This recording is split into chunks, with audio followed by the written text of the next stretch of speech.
Welcome to the Superfluous 5th String. My guest today is my bandmate from Wee Banjo 3, an incredible banjo player, a virtuoso in his own right, 7 times national champion on banjo and mandolin, the first Irish banjo player to play the Grand Ole Opry, and a curious musician who investigated all of the intricate rolls from bluegrass 5-string banjo and incorporated them onto 4-string banjo. Please enjoy my chat with Martin Howley.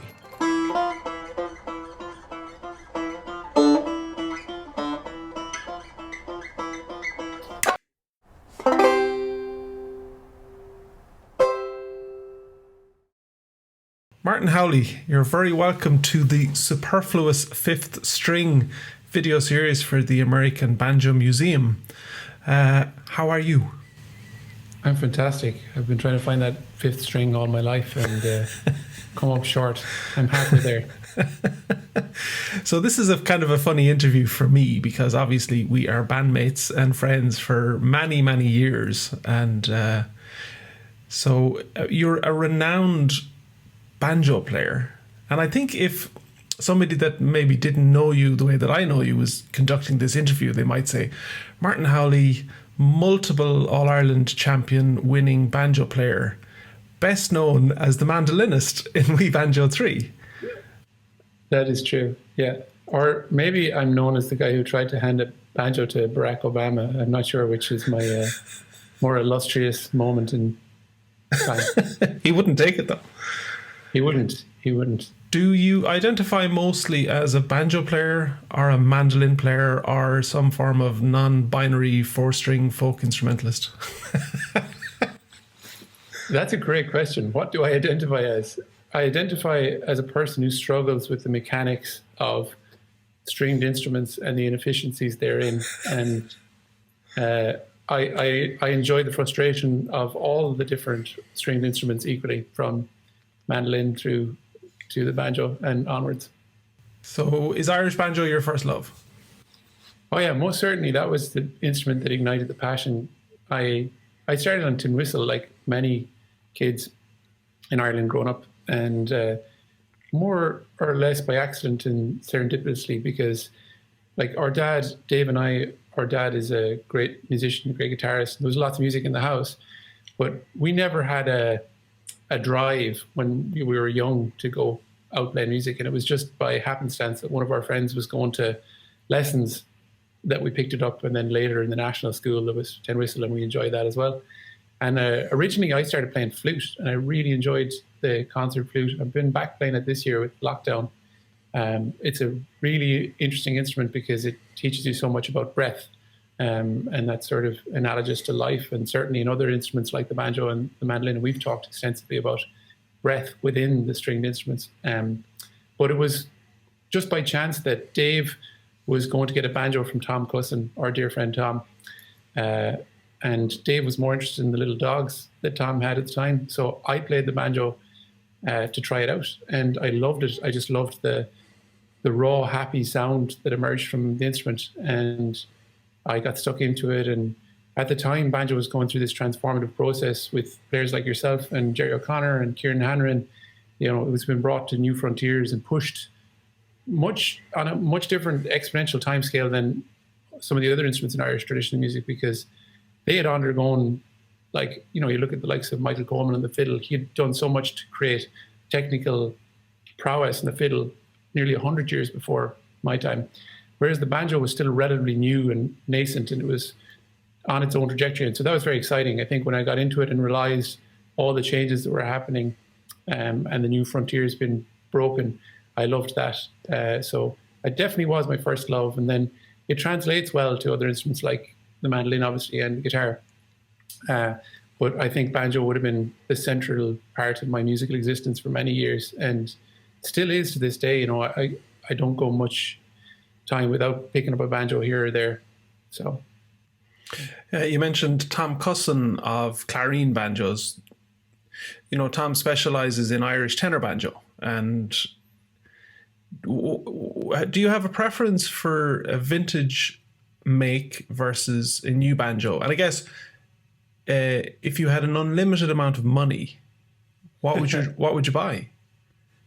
I would love, my background is in engineering, interesting enough, and I would love to work with someone on trying to introduce more mechanical efficiency to a banjo.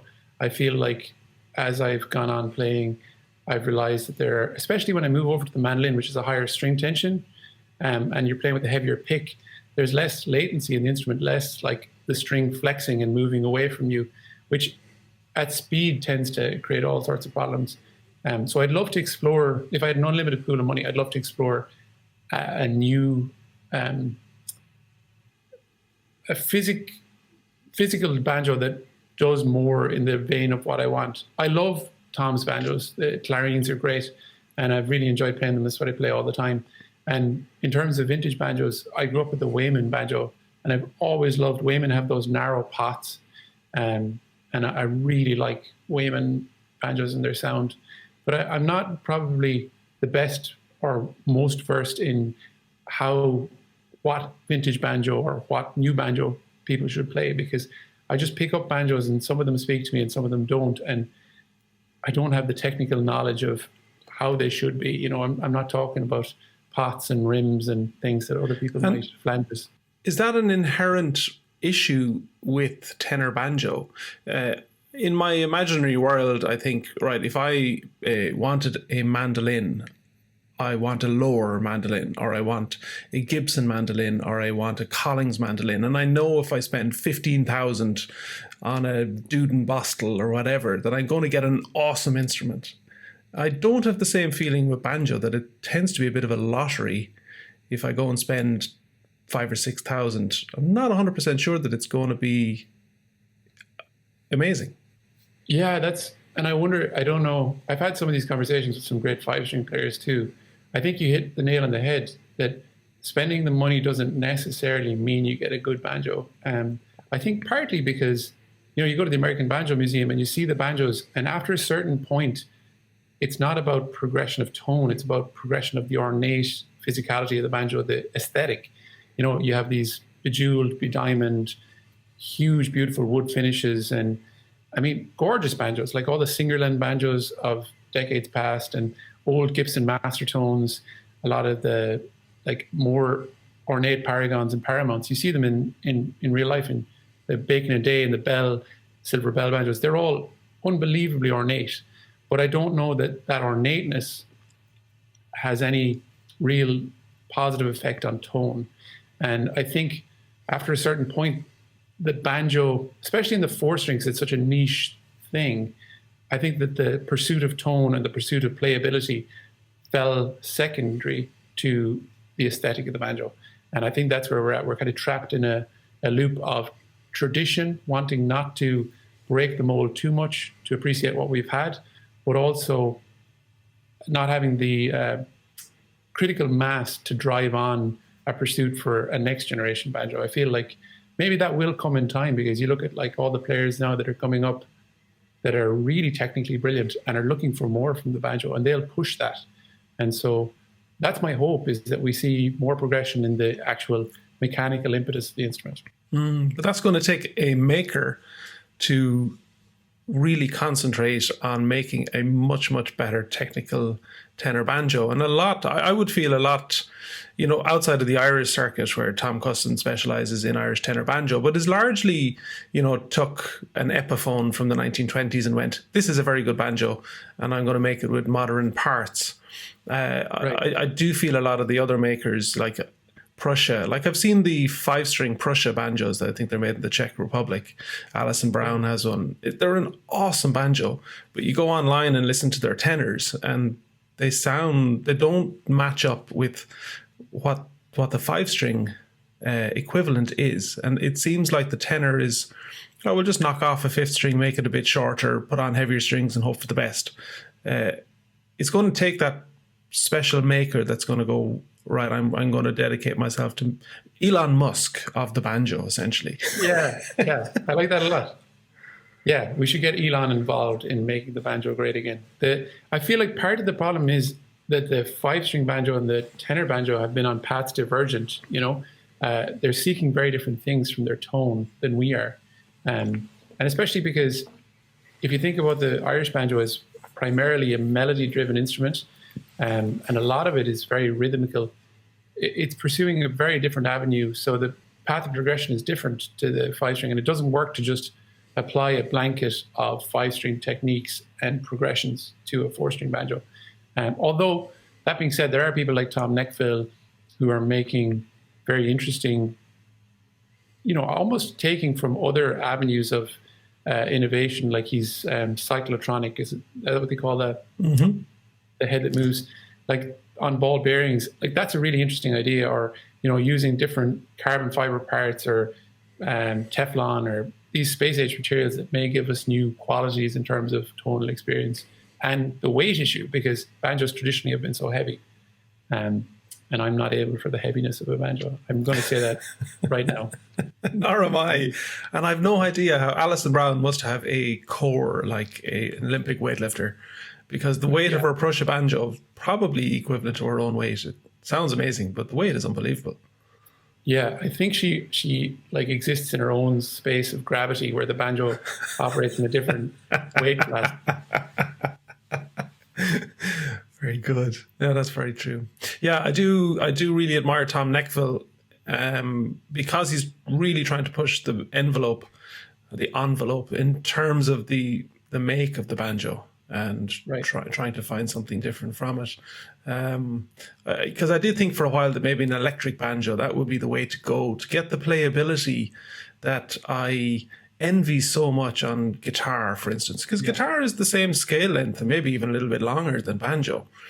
And the playability that they have, the low action, that ease of play. And I'm like, oh my God, if a banjo played like that, 180 BPM would be easy, whereas now it's like incredibly difficult. Yeah, I'm struggling with 18 BPM right now on the banjo, like to get it right. It's you're so right that you do look enviously, and I think I remember watching a couple of years ago Chris Thiele talking about the mandolin in the same light, that I think that that has its own inefficiencies when you compare it to the piano or the violin, especially in terms of the tonal characteristics that you can bring out from striking a string with a closed resonance length. It's not the same in terms of what you can do with a bow or what you can do with multiple keys and hammers. And you do see that, like the palette, the sonic palette you have is more limited in certain respects, but also it's more interesting because of those defects. The imperfectness makes it more alluring to me anyway.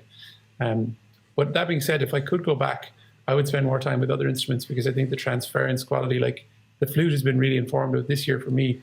I'm still a terrible flute player, but I'm really enjoying playing because it's making me think about Irish tunes in a very different way. The phrasing is very dictated by the breath.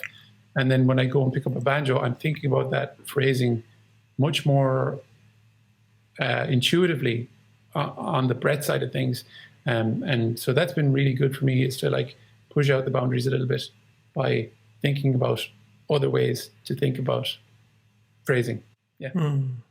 Do you feel curtailed within the Irish idiom in terms of musical expression and also maybe technical challenge? I get the feeling that you could play reels and jigs from now until the end of time without any great difficulty. And in that sense, like even the makeup of an Irish banjo is perfectly sufficient for 90% of Irish reels and jigs and stuff. But I guess with the band and with We Banjo 3 trying to constantly push boundaries musically, what do you think about that? I think that I feel curtailed, and also I feel like there's an absolute mountain of work I could do within the Irish idiom. I in no way think that I have figured it out. Like I listen to Martin Hayes or Frankie or some record that has been part of my life for multiple years, and I hear new details in it that I'm sort of eager to try and figure out and do better. But at the same time, I do find that I have an increasing proclivity to explore outside of the Irish tradition. Irish plus, maybe, like the idea that, there's things that I could bring back to the tradition and to the canon that would be exciting and new. And so I've been trying to do that. But I do think you're right. There's sort of a use case for the banjo in Irish music where it's part of the rhythm and tonal perspective of a melody. And banjo does that incredibly well. And I think I've really enjoyed listening to great banjo players playing duets with other instruments. Maybe that's part of the magic of a banjo, is a banjo really shines, I feel like, and we've talked about this, that a banjo shines when it's with another instrument because it's complementary. It doesn't feel like it's a whole on its own sometimes, especially in the Irish context of just playing a reel. When you play it with another musician on a different instrument, it can really bring the banjo to life. Or even like, and we found this to our amazement early on with Wee Banjo 3, that banjos with other banjos played with some curiosity and some ability to sort of nuance and hear complement what's happening, that you can create new tonal and colorful landscapes. And you think, oh, that's just two banjos stacked on top of each other, but there's so much that can be done in that. I think back to when we started playing old time music together, and we weren't really well versed or didn't grow up in old time traditions, but you could see straight away that the Irish tenor banjo had all of these possibilities that we were, before that unaware of. And that was really exciting. So I feel like that's where I want to go, is find those little avenues and pursue them with curiosity and not too much judgment, because that's probably my big downfall, is finding way too much judgment in the pursuing those things. Yeah. Yeah, because playing solo banjo at home during a pandemic is basically a soulless vacuum of self-criticism in the dark. It's a form of the physicalization of self-loathing, really, isn't it? It's like... Yes, that's actually very good. I feel like that's exactly the point we were making, that the banjo is so complementary with other instruments, but it's really hard on its own. Maybe it's the staccato nature of it. I just find it doesn't have that in a real reverberant room. The funny thing is the optics of that. When I'm then standing at soundcheck listening to you playing in a reverberant room on your own, I think, wow, the banjo is so amazing. It has so many overtones. It's so interesting. It's so different to the other instruments. But then I go to play it myself and I think, what is this pot of warbly strings that's making noise? I hate it. Yeah, so I think, and I'll ask you this, do you think that speaks much more to your own personality of perfectionism and the self-critic that comes? It's the other side of the coin of excellence. I do believe that. Because, we know hundreds of banjo players that they love nothing more than to come home from work, take out the banjo, and essentially plink plonk away on just any tune at all, and they love it. Whereas, I think I identify with you when it's like I take out the banjo and I'm kind of going, this just doesn't sound as awesome as if I was playing the fiddle or the piano or anything else. So, in terms of personality, I always we're never happy. I mean, I do start these questions with a question, and then it becomes a statement that doesn't have a question mark at the end, except a sort of suggested one. What do you think, Martin? Yeah, I think that's part of Wee Banjo 3's DNA too, and part of our friendship. And I think it's been good for us and good for the banjo to push it and feel a little uneasy about stasis and homeostasis. But I do often, and I think I've remarked to you, that I feel like I would love to be able to sit down and just whittle away on a reel and feel the joy that I did when I was 12.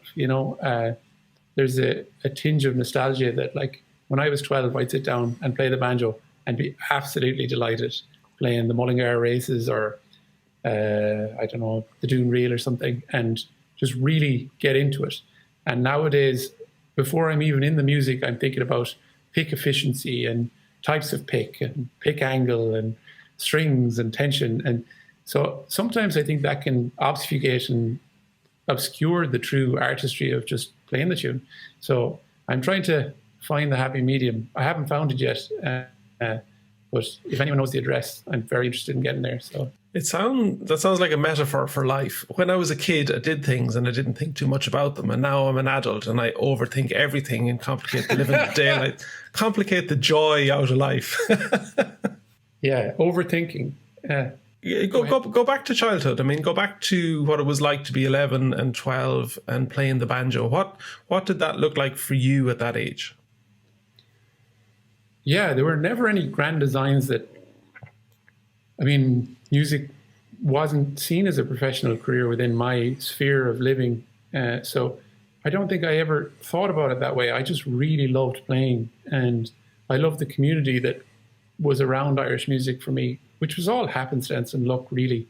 I mean, I had great parents who saw the potential for joy from the music, and they pursued that for us. So there was never any pushiness or any sort of drive for success. You know, we didn't have the tiger mom type thing. We just had supportive parents, which I was really grateful for.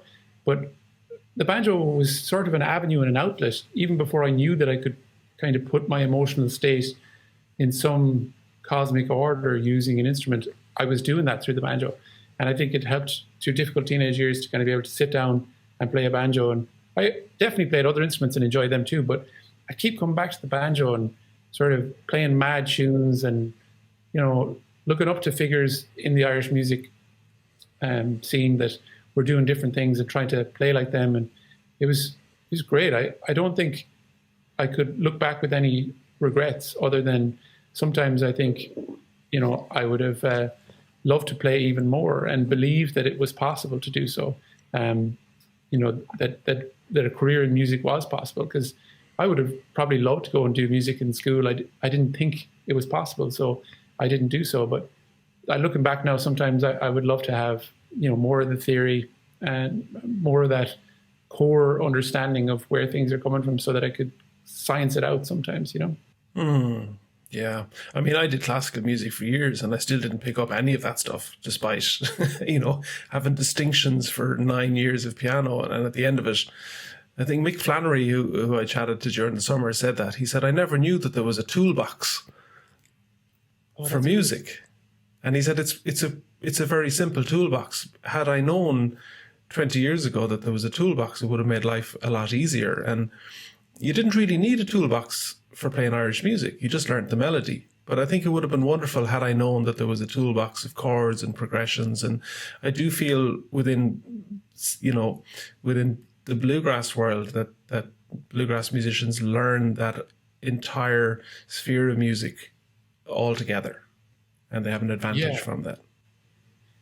Do you think, though, that, I mean, I don't know, but do you think that if you have the toolbox full, that when you go to play Irish music with all its oddities in terms of phrasing and meter and swing and all the irregularities, even in like mixolydian plus modes and such, that, like, do you think that it would actually make it harder because you'd be thinking about it too much? Well, I knew guitar players who knew too many chords, and they could intellectualize the soul out of any session, because rather than just getting into it, because Irish music is very simple, they would be trying to almost wedge this intellectual level of musicianship into the whole thing and almost killing it. So I think that answers in a roundabout way. The rule of the interview where I asked you questions. I'm not sure that's That's fine. Irish music is very social music. Yeah. Did that impact on you, as a teenager growing up, the ability to be able to go in and sit in the middle of a session, swing out the banjo, have girls come and sit in your knee? Yeah. They would have got in the way of your picking hand, but... Yeah, I had to be pushing them off my knees and short legs at the time, and they were just getting in the way. Yeah, it definitely was a huge part of our social life. I joined a Kyoto group called Kilnadima, which you know well because you taught there, and that was part of our friendship too. Definitely had your group of Kyoto experiences were very formative, around chords and harmony and theory. The social aspect was great. I loved meeting people. I met some of my very best friends through music, and definitely there was an angle of like meeting girls. I'm not going to lie. It was rock star banjo. You'd think it's great for picking up girls. I still don't know if it was to this day, but sometimes it's worked for me. My wife, Diana, tells me that like our very first meeting was me teaching her the banjo backstage at a gig. So I had forgotten. I tried to teach so many women the banjo that I had forgotten that that's how we met. But she was curious after my attempts at teaching her the banjo, and that one thing led to another, and now we're married. So banjo's brought good things to my life. Absolutely. Just going back to the banjo and its the banjo bling. Why do you think the banjo is so collectible? I don't know anyone that has 15 fiddles. I mean, there's bound to be collectors of fiddles, but it seems to be a really big thing in the banjo world. That's like, here's my collection. I have 19 banjos. I can't really play any of them, but I'm going to buy another one. Yeah. Why is that? Are they just like shiny things, that you collect, like stones? And that's a terrible comparison, but a banjo like a stone. I don't know. That's a good question. I don't collect banjos, but I do collect instruments. I have like many different types of, odd instruments like resonator banjos and octave mandolins and tenor guitars and electric tenors and all that kind of stuff. But you're right. There's definitely a strong cohort of collectors of banjos. And when I went down to the Banjo Museum in Oklahoma, I was blown away with the banjo collection. Like I didn't know that such ornate banjos existed. I hadn't seen them in real life. Like they're unbelievably ornate and beautiful works of art. But I wouldn't be at all interested in playing most of them because they seem so heavy that I feel like I would fold in on myself. It would be like a black hole event of banjo playing. I don't know. Do you have a good theory on why people collect banjos? No, I don't understand it. I have 4 banjos, probably one too many because I have 3 that play very nicely, and then I have one that looks amazing, and I take it out for photographs, which is probably a bad use of a €5,000 banjo. I'd like to think that each of them has a particular role, but the notion of buying another one and then another one and collecting anything. But collecting was ruined for me years ago when I read a book, and it had a quote from Buddha which said, "The empty soul collects." And I was like, well, I'm not going to have an empty soul, so I'm going to stop collecting things. Buddha and the banjo, I love it. Maybe you're onto something there that like I feel like there might be the potential that I'm unhappy with the sound. Much to like the first part of our conversation, you're chasing that perfect banjo and it's not quite there. So you pick up another banjo, kind of banjo acquisition syndrome, and you think this banjo might be better, but I can't give away any other banjos because they're all special, like my special children. So you form some emotional attachment to an imperfect banjo, and then you're still on the search for the perfect banjo. Maybe that's the best working theory I'd have. I would love to find exciting new avenues in banjos because I've picked up so many of them over the years and played them and left slightly wanting, just wanting more from them. So I'm still searching for the perfect banjo, but I feel like I would also sell any banjo I currently have to have that perfect banjo. They feel more like tools than emotional instruments to me. Yeah. Have you ever played one that you went, I really, really, really want this banjo? Maybe it was in a collection or belonged to somebody else that was not going to sell it. Yeah, I did during the summer a couple of years back. I played a top tension 5-string. Like I can't play 5-string, but I just picked it. And obviously it made no sense because I don't play that tuning at all. But just the richness of tone that I could get off it right away, I was like, wow, I love this. And the maker of that banjo had died, but top tension banjos are a thing that I'm currently exploring, but they're just very, very heavy. And I'm not sure that that could have been just that 1 in a million banjo, but that was the closest I've got to, if this was a 4-string, and who knows, because then you put a 4-string neck on that and it loses its magic. I'm not sure. Like your Neckville is beautiful. The short scale Neckville that that you and Tom designed, I thought that had great potential. Like as a banjo, I felt like I played it and I went, that's almost there. It's in the right direction in so many ways. And so much of it too is subjective and personal preference. Like, I'm going to like a set of overtones that you may not like. And I'm going to like a certain V in the neck that other people won't enjoy at all. So, I don't know. It's the holy grail, isn't it? The instrument that will make you... It is. And you put on a brand new set of strings and it sounds awful. And then the next day it sounds awesome. And then 2 days later, it's like, oh, this banjo is terrible again. And it can often be down to the quality of the string. You get a dud, A string. I mean, and then we won't even, maybe we will. We'll get into talking about picks. And I still feel that banjo picks, a little bit like 5-string banjo makers who make tenor banjos. It's like, well, we're going to make these awesome guitar picks. And if one of them accidentally suits the banjo, great. But we didn't make it for the banjo. Yeah, it comes down to that addressable market, like the likes of Dunlop, who are making millions of picks a year for guitar players. From the jazz range to the Tortex range to the nylon range. And some of them might accidentally suit tenor banjo. Because I remember us playing a festival in California, Bottle Rocks, and a Dunlop rep came up to talk to us afterwards, and he had never seen tenor banjo played, and he was completely blown away with the whole show and the instruments. And I've had that reaction. You've had that reaction. The whole band have had that reaction when we meet bluegrass players who haven't been exposed to Irish music. They're blown away with what has been incubating quietly on a corner in the edge of Europe. And it's much more broad than that, I suppose, in a lot of ways, but it's still a niche thing. And I feel like, the mandolin has been an awakening in that way. Like I've explored lots of different picks, from casein picks to blue chips to Wiegans, that are all these like heavy custom space age material picks, or casein's actually milk protein, I guess, but like they're using different materials to try and generate tone.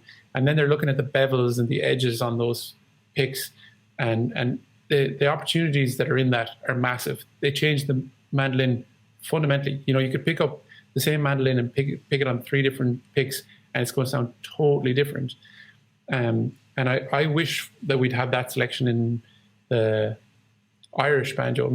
You and I have probably invested a small house its value in picks over the years. That might be an exaggeration, but something along the order of magnitude. I feel like I've ordered thousands of picks in my lifetime, and I'm still searching for the right one. Some of them have too much slap. Some of them melt too hard or too fast in your hand. Some of them lose their edge too fast. Some of them don't have the right flex or snap. There's all these qualities that they're so... Maybe here's a real thought that I've been thinking. Like if you pursue surfing or something like that, that's very ephemeral, part of the reason you keep coming back to it is because it's so fleeting. And I feel like I've had moments in banjo that are analogous to that I've had moments where pure perfection, like I feel like I'm playing things that I didn't even know I was capable of, like a higher sense of being in terms of the musical expression. And I have this outer body experience of looking back at myself and thinking, I didn't know you could do that. That was beautiful. But those moments are so fleeting, but I think I keep chasing them. And maybe the banjo's imperfection makes that even more chaseable, because the moments are so infrequent that you wouldn't get comfortable with them. Yeah.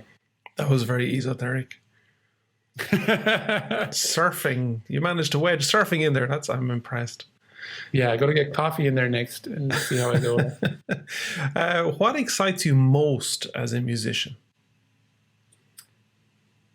Like music from the heart. I think that's been a change in my personality as I've grown older. I definitely was very taken with technique and with the heady stuff. When I was younger, I thought, oh, that's so cool and fresh and innovative. And I still have a real strong place in my heart for that. I love watching people be curious and do something new. But I'm most amazed when, and even in music genres that I'm not too familiar with, when you can find someone who plays from the heart, real deep sense of emotional connection in the music.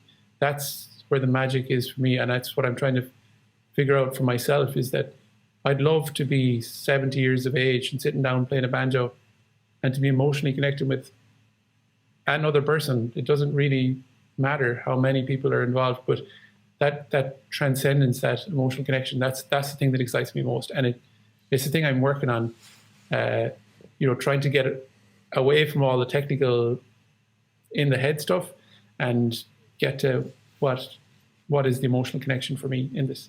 I was going to say, where do you see yourself in 5 years? But you brought it up. Where do you see yourself when you're 70? Will you still be touring? I'd like to be playing. I don't know. Touring is, yeah. I mean, I give it a go. I realized this year that I missed so many things about touring. I don't miss the early starts and the flights at odd times and, dodgy hotels and things that have been part of touring life in years past. But I do miss the camaraderie and the connection of playing live with the band on stage, making something new each night, that then the audience are part of that story. And maybe I'm seeing it through rose-tinted glasses, but I feel like that's all very worthwhile. All the other sort of small sacrifices feels worthwhile. I don't know when I'm 70, will I be able to make as many sacrifices? Maybe I'll tour differently. But I love the idea that I'd be still able to play music at a reasonable level and that people would still want to hear the music that I'd be putting forth.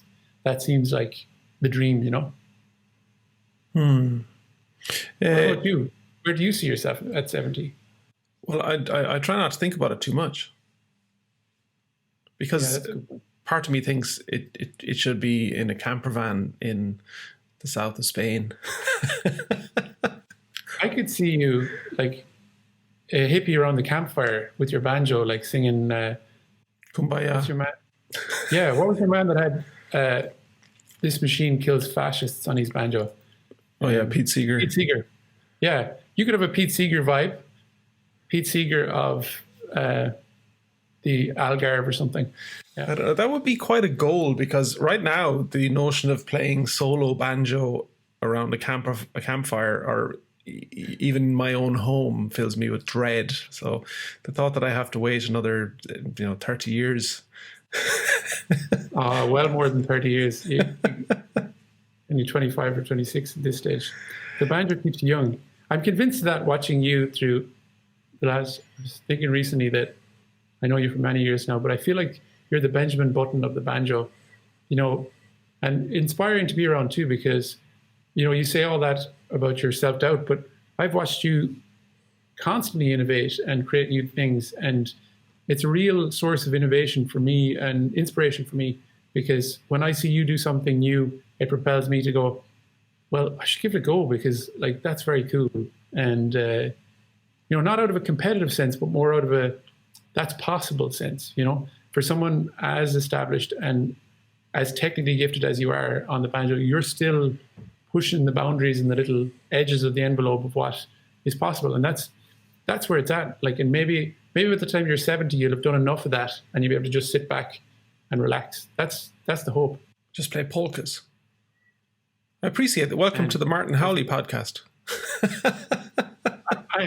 I haven't been on one of your podcasts. You're a very good interviewer. You ask a lot of good questions. The question I was going to ask, and you've just gone brought it up about innovation, because I've been trying loads of different things over the years, and a lot of it came from developing an interest in bluegrass music and in American music, having come from a very, very strong Irish tradition. And I went down the old-timey route of trying to get that really earthy sound from a banjo. And in the last number of years, I've been trying to catch up with you in terms of cross-picking. And so you've gone and developed a completely different method of cross-picking that I don't believe has been done on a four-string banjo to any great extent before. Talk to me a little bit about developing that technique, because it's not easy. I'm blushing here, Enda. Good. Very nice of you. That's true. I think that, again, serendipity plays a large part. I was lucky that when I was in my teens, I got a Bella Fleck record from my mum and dad, and it was Drive, one of his more bluegrass-centric albums. And I just loved the energy that was in that. At the time, I didn't realize it was the 3/4 rhythm that was happening that was driving the music on. But I just loved what the banjo did in it. And I didn't know that Bella Fleck was playing a 5-string banjo. Like, the internet wasn't really much of a thing. And I knew that there were 5-string players, but I didn't really qualify the difference between what I did and what they did mechanically. So I just gave it a go. And I remember we had this app on the computer called the Amazing Slow Downer that actually pulled it way out of tune. In its first iterations, that app used to like change the tone and change the pitch a lot. So I'd have to detune the banjo and play along with Bella at like 0.25% of the speed that he was playing, and learn those, what I later found out were newgrass rolls. They were like power 5 rolls, rather than having the full triad chord in it. They would just have the first and the fifth, repeated multiple iterations of it, and then add the color that they want, like the 4th or the 2nd or the 7th, whatever they wanted to put in to create the energy. And I was just doing that accidentally, and like I didn't really know that it was anything special or different. And then it didn't really have much of a use case, because I'd try it in sessions and people hated it. They'd say, "What are you doing?" I'd be sitting beside a keyboard player and they'd be saying, This is terrible what you're doing on the banjo there. And I probably was pretty arrhythmical with the two, like especially at tempo. So it wasn't really till we started playing in Wee Banjo 3 that I found a use case for it, being able to play something different to what was going on. And the speed gradually came up, and I think the steadiness of understanding the metronomic nature of it, that it's almost like a drum fill in a lot of ways. And so really understanding where the 1 is and where the 3 is, and feeling them organically as they naturally speed up in Irish music. So that's where it all came out of. But I think then I was driven on by the fact that everyone in the band loved it, and you were trying different versions of it. And I feel like we started adding more, colors and variants to it, doing more across. At the start, it was just 2 drone strings. Like a lot of it would be, say, out of the key of A major and playing, if you imagine G, D, A, E, playing all of the melody notes on the D string and picking through the A and the E string, which are your 1st and 5th. So, if you start on fret 7, you've got A, E, for example. And if you go down 1 fret to 6, you've got G sharp, the 7th, or the major 7th against the A and E. And then go down to F, you've got that nice 6 color against it. So you go on and go forth against like that. And that's what it was for the longest time, was just doing a load of that in 2 keys, D major and A major. And then over time, I started to fill in other little colors with the other fingers. And it's still a work in progress. I'd say it's fairly nascent, but it's been kind of an enjoyable experience to see how it works in Irish music. And also then to watch, you and Dave come up with completely different ones that I wasn't able to do, and then sit at home and try and replicate what you were doing. And I feel like, that's the thing, is that having a group of people do something pushes the innovation, because everyone's coming from a slightly different musical direction, and they add different colors that you wouldn't think of otherwise. But I think it's been a good addition. Yeah. So do you identify what the different techniques that you do? Do you identify them to standard roll formats in bluegrass music? Because I know they all have names, whereas we just called it all crosspicking. Yeah. I feel like I like the organic thing where we just apply, certainly within the context of the band, we're not talking about, it'd be cool if you did a forward roll there. You're just trusting the musicality that someone will find, whether it's a 2-string variant of it or 3-string variant of it. It's a forward roll, it's a backwards roll, it's a trad roll, it's a newgrass roll. But there's nomenclature for them all, but I don't think, because we didn't grow up in that idiom, it's not that useful or efficient to have the names. I do, when I'm teaching, try and give them names so that people can think, okay, that's that variant where you do 1 2 3 1 2 3 1 2 3 1 2 3 1 2 1 2, so that you get the 4/4 package over 2 bars. But I don't know that I have good names for them. It's a difficult thing when you're on the edge of trying to find some new things. You don't know what you don't know. There are names for them, but it wasn't until I met people like Wes Corbett and Noam Pikelmy and started showing them what I was doing that they were like, oh, that's this thing, that's a forward roll. And that I realized these are all from the bluegrass canon, and a lot of them are pretty replicable, but I just didn't know the names. I recently took out, I found a PDF of the Dummy's Guide to Bluegrass Rolls, and I was trying to figure out, because I do like probably 2 variances and then one that's really not within the bluegrass canon, but it's a form of crosspicking. But the 2 that I do, I couldn't actually find them on that PDF, and I was like, well, this is something completely different, but it approximates what I hear. Now I had to do a huge amount of work to get the speed up, and I'm still I think I'm 30 or 40% behind where you can hit when you hit top flight. But what I did find was really useful was that ultra slow practice.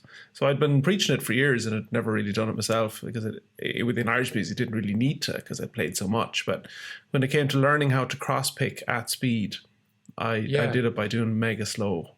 What did you do? I think I was lucky that I have this thought that, we've talked a lot about picking pattern, and not anchoring the hand is pretty key. Or certainly not anchoring, like you can loosely touch the skin, but any kind of tension through the wrist for the rotational aspect of quick picking can be a real detriment. And I don't have this is the perfect way to pick tenor banjo, but certainly the idea of planting hard and pivoting seems to be counter to the very best in Irish music. I think you sort of have the same thought. But funny enough, I think that the opposite is true for playing a crosspick, because you're rotating through a fixed point in space over the same strings over and over again. So it's kind of a rotational collection. And by having some kind of thing you even loosely pivot off, I feel like helps a lot. So I accidentally had bad technique that allowed me to do that. So then when I crosspick, I revert to my old technique of pivoting hard off 2 fingers on the skin. I don't pivot like rock solid, they still slide, but I find that to be way easier to especially at speed, because then the hand isn't just levitating in space, it's sort of just moving through a counterweight over time off the fingers. That got needlessly technical, but I think that's... Oh, it makes a lot of sense. I need to try that, because I've never been able to pick properly or with any efficiency by having any form of like strong pivot. But then I do hit a tempo that's hard to get past. And when you listen to Russ Carson hitting 180 BPM or something, you're like, forget about it. This just is never going to happen on a picked 4-string banjo. It's impossible, I think. Yeah. I mean, it's interesting because there's some kind of natural change in anatomy. Everyone's hands are a little bit different. Like I've always thought my thumb was quite long when I analyzed it compared to a lot of like bluegrass and jazz and pickers like you as well. My thumb seems long. So then it like curls and moves in a different way than other people's do. So I've always wondered at that, like, does that give me some benefits in terms of cross picking? I feel it does. Yeah. So I think that I accidentally had bad technique. I think we've talked about when we started out on the journey of innovation. You've been on this spiritual path for a few years longer than me, but trying to create the best possible efficient method for transmitting and translating the musical canon. And in melody, it seems like having a hand that is free of tension is paramount importance. And one of the sources of tension is often pivoting hard, either off like the bottom or top of the wrist too hard, or off the fingers on the skin. And when I started playing banjo, I think I actually had quite a proclivity to pivot off the bottom fingers. And that doesn't actually cause any problems until you come up to a certain speed. And above a certain speed, then it becomes really hard. So I think it gives you great accuracy below a certain speed. And so that's why I didn't identify it early on. But then I rethought myself to pick with less of that. I still leave my fingers to slide sometimes, but they're not anchored. But the counter to that is I think that anchoring really works for crosspicking, because it's much like the bluegrass tradition where the boys anchor hard and then rotate through a fixed point in space. So I feel like my thumb, sometimes when I watch it in videos, I find watching videos of myself back very good for learning. It's also probably fairly ego stroking too. But I find that my thumb moves in a slightly different pattern. There's like different bends in it, which I think maybe help in certain ways and then retard other things. No, you've a brilliant insight into and you've obviously done an awful lot of thinking about it. A brilliant insight into the really technical aspects of picking technique, particularly right hand. I mean, you're using terms, kind of like release and pivoting and lots of stuff that, I mean, I've done a lot of work in terms of trying to tie down a technique for playing Irish banjo, but I feel that you've gone even further into trying to understand the physical technical aspect of picking. Oh, that's very nice to hear, because I do admire a lot the work you've done. I feel like we have similar ambitions. If you look at the great instruments and the pantheon of great players within those instruments, and there's almost a formalized, recognized technique or series of techniques that people use. And banjo, or Irish tenor banjo, has languished a bit in a world of ash or whatever you're having yourself, and it's all fine. When there are some consistently universal truths that these things will work better anatomically because they just are more efficient. At the end of the day, it is a mechanical movement, and so if you can understand that and try and utilize it to its best advantage, I think that's worthwhile pursuing. Maybe I just have too much time in my hands. No, I mean, I really admire the drive to try and find more efficiencies in, as we've discussed, banjo being a very inefficient instrument, that what you get out of it, relative to what goes in terms of physical effort and possibly even in terms of the amount of time and practice, sometimes can feel quite limited. And so trying to find a better way to play it, that you're going to get more out of it, is very laudable. I think we're both down that same path of optimizing, and I think I view it less in terms of my own career. I feel like progression has slowed down for me, and so I'm just trying to find new avenues to explore and stay curious and excited. But I do think that certainly the work that you've put in and the work that Jerry and so many others have put in for the banjo have meant that there's a lot of shortcuts, or maybe not shortcuts, but there's a lot of good fertile starting ground for people who are coming next. And the idea is that ultimately the banjo within Irish music has a great seat now and feels like an instrument that's full of possibilities. And if we can all add our little bit to helping the next generation out to do that, that iterative optimization is what is so appealing and alluring in other traditions. And I just want to be a little part of that story, I think. And so do you think that Irish music has somewhere to go? And I mean that like bluegrass music, you can go back, you got Old Time, then Earl Scruggs came along. I'm doing a real hatchet job on the history of bluegrass music. But the idea that it progressed and kept progressing, and then now you have, the Punch Brothers, you had Newgrass Revival, that as a traditional music, that it progressed and progressed and progressed. Is that happening in Irish music? And, where might the banjo fit into a future? That's heavy stuff. I'm going to attempt to give my own opinion on this, and I'll add the caveat that this is just opinion. I read recently that the time between the first time the Bluegrass Boys with Monroe played the Opry to the first live gig that Sam and the boys in Newgrass did to this year, the difference is that there's actually a shorter period between Bluegrass Boys and first Newgrass Revival than there is between Newgrass Revival and now. And that's how young that tradition is. It's very, very young. And I think it benefited from being young in an age where we have more leisure class, more time for progression, and more narrowing and focusing on minutiae in society. I think Irish music evolved very organically over a long period of time and has a much longer runway, but a less exponential curve. And part of that is just that it was a peasant music and music was a secondary or maybe even tertiary thing for most people up until very recently. Like the rise of professional music in Irish music has been very, very recent. And I feel like we may see growth in all sorts of different directions where the cross-pollination of different ideas, such as what we do with We Banjo 3, trying to bring some Americana perspectives and bluegrass and old-time perspectives to the Irish canon. I think other people are doing that with jazz.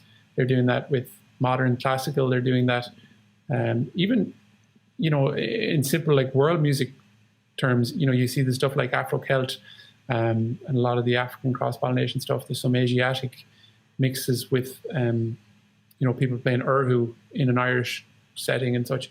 So I think it's in safe hands. Not to mention there's the continuing evolving of the Irish canon itself and the Celtic music canon, like Scottish music and Breton and Cape Breton, and that's all happening in our lifetimes. And I think we're just so close to the coalface, we don't see it. It's happening on a very incremental and slow level in comparison to something like bluegrass or jazz that is a very recent music form. But I do believe, maybe it's the optimist in me, I believe that Irish music has a lot yet to go. And I think that the biggest worry I would have is people holding on too tightly to what they understand or ascribe to be traditional music, because that's always the death of any culture, when people decide this is it, fixed in time, this is how things should be. Because you look at the great cultures of the world, be it from the Greeks through to the Hunnic Empire, when they fixed things in time, when they got comfortable and decided this is it, no more progression, that's when they died. So I believe that can be mapped more earthily to Irish music. Yeah, Bob Dylan said it. I think it was Bob Dylan. He said any culture that doesn't continually innovate and progress will ultimately stagnate and die. Yeah. And you don't have to like it all. There are things I don't fully understand when I hear them, but I'm proud to be Irish, proud that our musical culture is still relevant and still important. And I feel like our national identity, my way to interact with the world as an Irishman isn't to be drinking pints and singing rebel songs, and no injustice to any of those things. But I feel like my way to interact is to play Irish music with this new sense of curiosity about how it can interact and be intersectional and be relevant. That Ireland doesn't have to be the land of shamrocks and peat and leprechauns. It can be Ireland in the 21st century. Maybe we're the 22nd century. I don't know what century we're in now. 2020 has been a century all on its own. But you know what I'm saying? You look at Ireland and it's so progressive, top of the EU in so many metrics. It's such a forward-looking country in so many ways. And we're still self-deprecating as a culture and still have a laugh at ourselves and don't take ourselves too seriously. But you'd like to think that Irish music has a place in all that. I certainly think it does. You asked earlier, to come full circle, you asked about when I was growing up. One of the things I would change is that I wish I didn't feel as ashamed. I'd play the banjo at different events at school and things, and I'd feel almost half ashamed that I was playing a banjo instead of playing, electric guitar and just riffing like Steve Vai. And I look back now at that time and I wish that I'd had more confidence that what I was doing was worthwhile. So I'd be kinder to myself, maybe. Final question. Your absolute dream collaboration, or, and maybe it's the same answer, your dream performance on stage? Oh, that's a really... Honestly, right now in 2020, I'd taken so much of it for granted. We Banjo 3 has been on the road for 10 years, and I'd taken so much for granted in terms of my direct connection with you and with Fergal and with Dave. I just assumed, I'd love to play with Bella Fleck, or I'd love to play with Rhiannon Giddens, or I'd love to play with Sam Bush. And, we did all that. We played with them, and it was amazing. But when I dissected it in my time and journaled it out, part of what was amazing about that was sharing that musical experience with people that I feel like I have the deepest musical connection I've ever had in my life. And I think my dream collaboration is to continue making music in that form, where I feel like there's so much that can be unsaid that can just be translated musically and organically. And I love the limitless potential that has. So I feel like my dream collaboration is to just continue playing music with Banjo 3 and see where it can go. Because it feels like a rocket ship. I'm on it. And a lot of the time, I feel like I'm holding it back. I'm thinking, wow, these lads are so good. And I'm pushed to be better. And I'm inspired. But I'm also like just really happy to be along for the ride. I was sure you were going to say to play at the Grammy opening ceremony. But your answer was way better. It was corny, but I mean, that's kind of my stick. It was I think about it, heartfelt. But it's the truth, in 2020 it's taught me that, and that was one of the things I'm most grateful for the year is that we'd been so busy with Banjo 3. I'd come out on tour sometimes and I'd be missing home maybe, or annoyed that the sound mix wasn't right, or that I wasn't playing right. I was finding so much frustration in the day-to-day minutiae, which I assumed was me living in the moment, but it wasn't really. I wasn't actually enjoying the magic of making music with my closest friends. And so that'll change when I go back, I hope. I'm really going to make that a mission, because when I came back this summer and played with you in Fergal for the first time, it's the first time I'd been in the room with any of Banjo 3. And I came away from it and my face was completely melted. I have no other way to describe it. I was just silent for about 2 days afterwards, thinking, oh, that's what music is, and that's what I've missed. And I needed that recalibration. It was very important. Yeah, I had a similar experience, and it reminded me of the very first time that you and I and Dave sat in my kitchen and we played what we thought was old-timey music on 3 banjos.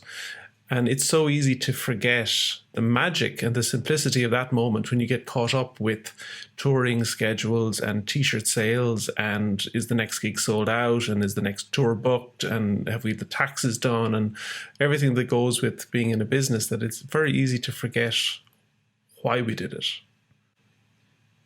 It is. What would be your favorite collaboration? What would you love This is my interview. I don't have to answer hard questions like that.